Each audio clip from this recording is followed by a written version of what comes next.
Hola, muy buenas noches. Mi nombre es Nicolás Calderón. Hago parte del programa de Ingeniería de Sistemas en la Universidad Uniminuto.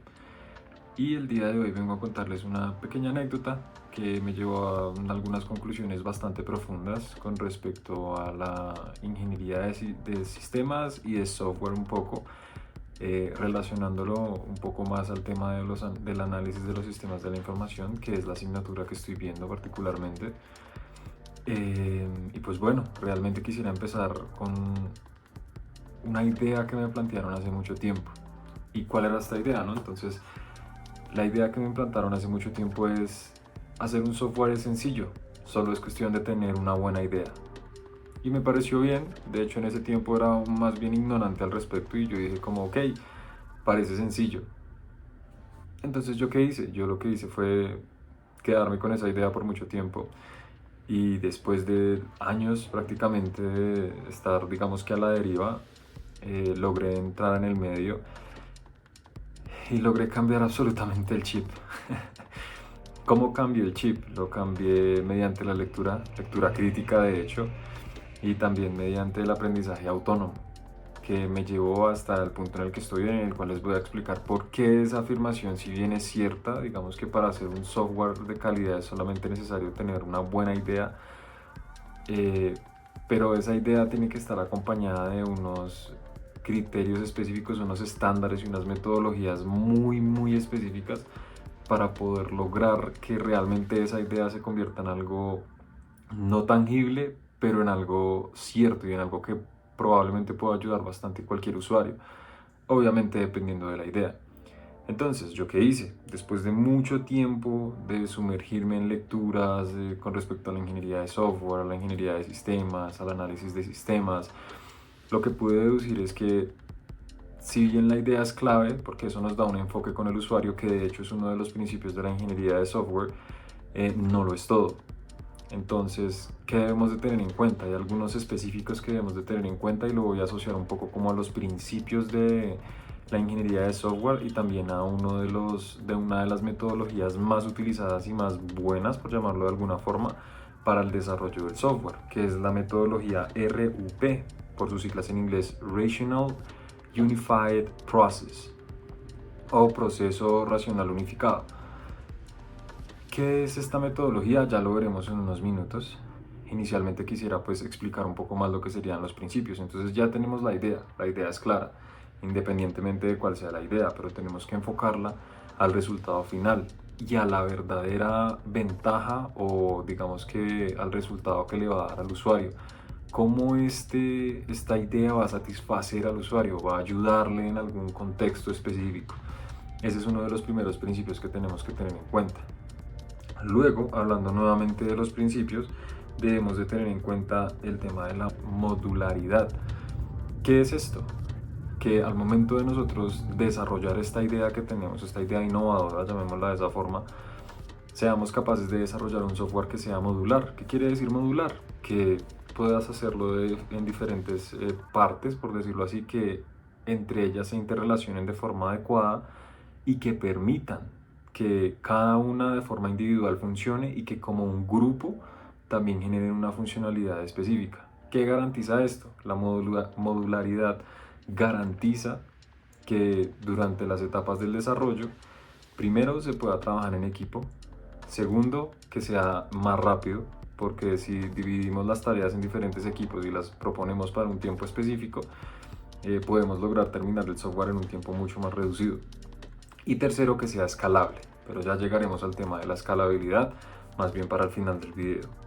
Luego tenemos el tema de la documentación, y cuando hablamos de la documentación y basado en todas las lecturas que he tenido, puedo hablar de uno de los estándares que realmente más me ha gustado porque pues, me considero una persona muy organizada, es el estándar IEEE 830.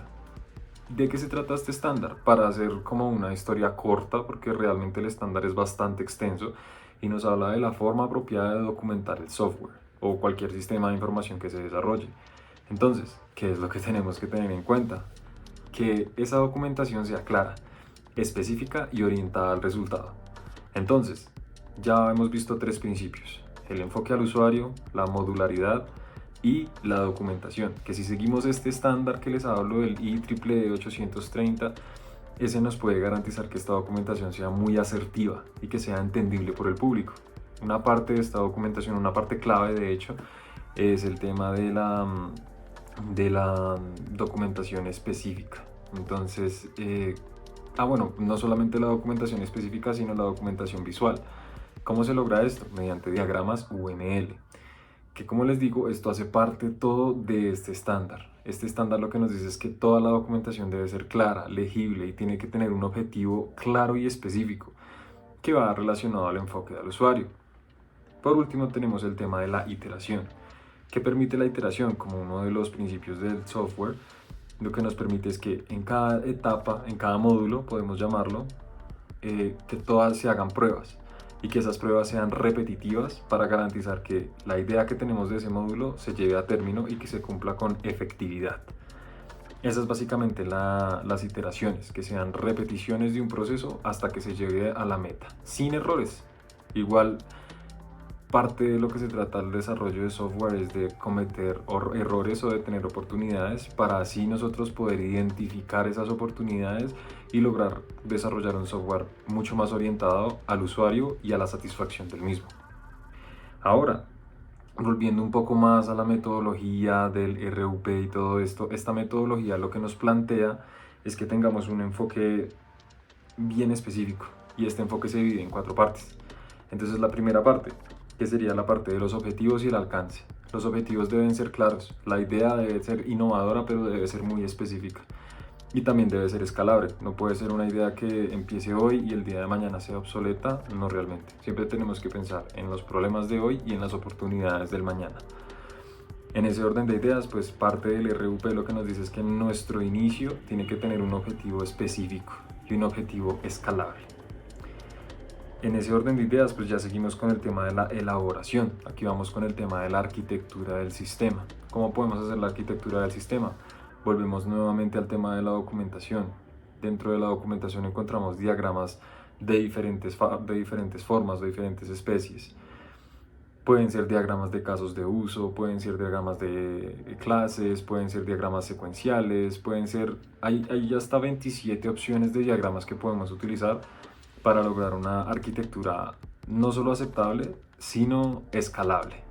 Entonces se trata de determinar cuál es esa arquitectura que queremos utilizar, cómo va a aplicarse eso realmente en el sistema y cómo es que los módulos que ya tenemos generados o los módulos que vamos a utilizar se van a interrelacionar y nos van a permitir que esta arquitectura sea sólida. Luego de eso tenemos la construcción. Entonces vamos por partes. El objetivo. Listo, ya lo tenemos y es escalable, excelente. Ya definimos qué tipo de arquitectura va a tener nuestra aplicación, cómo la vamos a dividir, vamos bien. Ahora vamos con la construcción. ¿Qué es esto? Hacer el código, hacer pruebas, hacer documentación.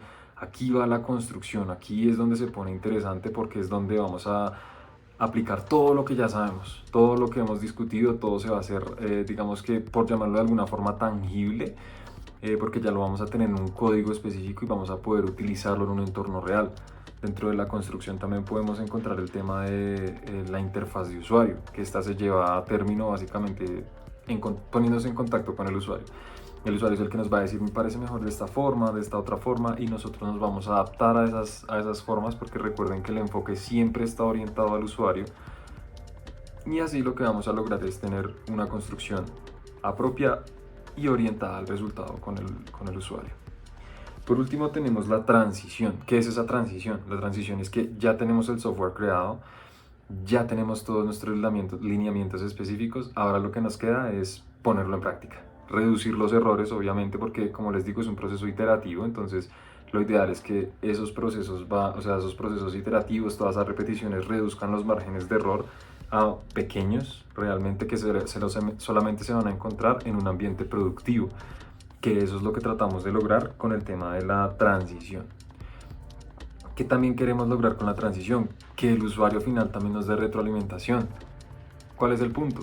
Yo termino el software, sigo todos estos lineamientos de la RUP, sigo todos los principios del software y como el principio del software es el enfoque al usuario, pues qué mejor que la persona o digamos que la entidad a la que estoy enfocado me diga qué más quiere. Ese es el ideal del software, que se lo demos al usuario y el usuario nos diga, uy, me encanta, el software está perfecto, está resolviendo mi problema, pero pues me gustaría cambiarle este detallito.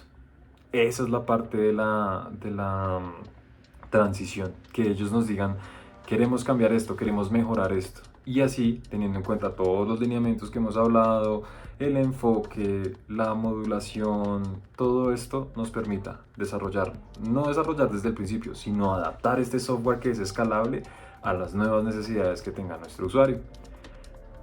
Después de todo esto que les cuento y de toda esta información que tengo, lo único que puedo decir es que sí, o sea, crear un software se trata de tener una buena idea, pero más allá de tener una buena idea se trata de tener orden, trabajar en equipo y siempre estar enfocado al usuario, que es realmente la persona que nos va a decir y que va a determinar finalmente si lo hicimos bien.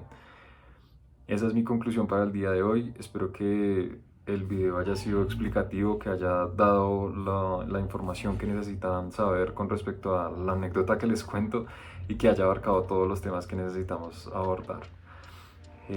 No siendo más, pues me despido, que tengan un excelente día. Como dicen en una película que me gusta, buenos días, buenas tardes y o buenas noches. En caso de que no los vea, buenos días, buenas tardes y buenas noches. Donde sea que estén. Muchas gracias. Hasta luego.